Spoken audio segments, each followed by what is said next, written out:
razbijanja Jugoslavije iz nesvrstanosti?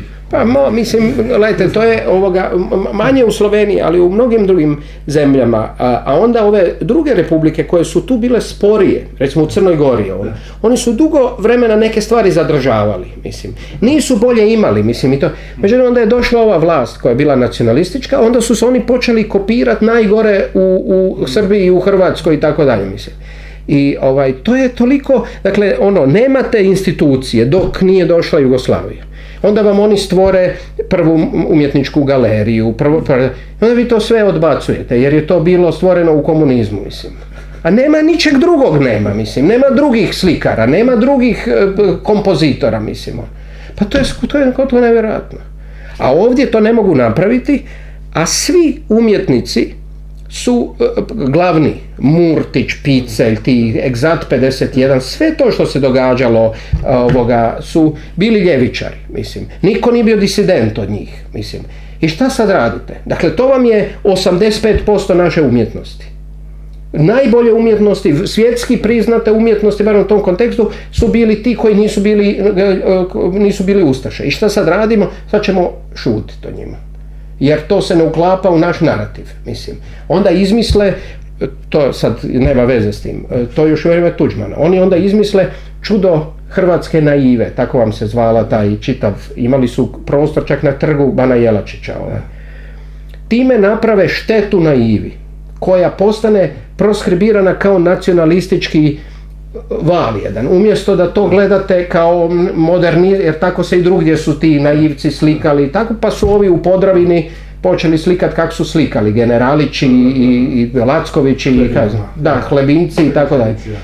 I to sad pretvorite, dakle vi ih izbacite, vi ih pretvorite u nekakav, to bude glavna umjetnost, mislim, i njih još učinite onim što oni nisu bili, mislim. A isto vremeno se razbijalo spomenike, recimo Petrovu goru, Domeni, Kamensko, ili dobro, to je u Bosni sad na Maklenu i tako dalje, ne? Spomenici koji su svjetski priznati. Apsolutno. Onaj u Kamenskoj je apsolutni, da. I bili rastava izložba u MoMI, u New Yorku. Tako je. Stranci su morali da shvate kako je to ima neke svjetske dimenzije. Da. Znači, bilo mi je smiješno kad je ta izložba bila, kolega jedan živi u New Yorku, on je rekao, kaže, išao sam ti to pogledati, tamo su bile, mislim da su bile dvije negativne stvari o Jugoslaviji. Jedna je bila da je bio potres u Skopju, a druga da je Tito umro.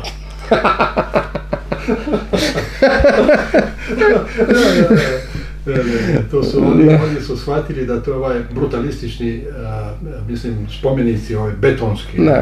To su stvarno vrhunski i to apstraktna umjetnost. Jer su išli ne samo Tito je prekinuo sa Sovjetskim savezom, ali sa socijalrealizmom, ne? Tako je, da. Oni su išli da kroz ove apstraktne forme nekako prikažu ovu borbu za slobodu, za pravedni svijet. Ne? Ali znate što je, imam jedan članak, kad smo imali izložbu Modernost i socijalizam se zvala tu u Muzeju suvremene umjetnosti. Kad Tito dolazi 67. 8. mislim, tu kod Kutine je od Dušana Đamonje spomenik, Ustanku naroda Moslavine.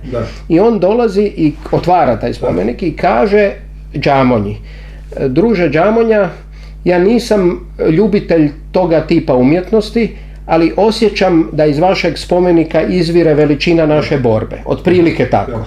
Što je, znate, to je, ja sam pisao, Đamonjin je prvi bio apstraktni u Zagrebu spomenik, 50 i neke godine. I onda su oni intervjuirali ljudi, naravno da ti ljudi nisu, kako bi se reklo, ti ljudi nisu, mnogi razumjeli to, tako. Ali da netko ima hrabrost tad već ići s takvim stvarima, znate, onda dođete na čudo hrvatske naive. Da. Ili onu Sutjesku kad su snimali, ne, pa Dolanc rekao na scenariju, ne, druže Tito, kad si ti snimao druže Tito, pa tebi niko ne dolazi da ti pomogne kad si ranjen, sam si tamo, svi su te ostali, Tito, pa tako je bilo. Da, ali šta će reći svjetska javnost? Rekao, ovako treba da ostati. Da, zanimljivo, da nisam znao, da.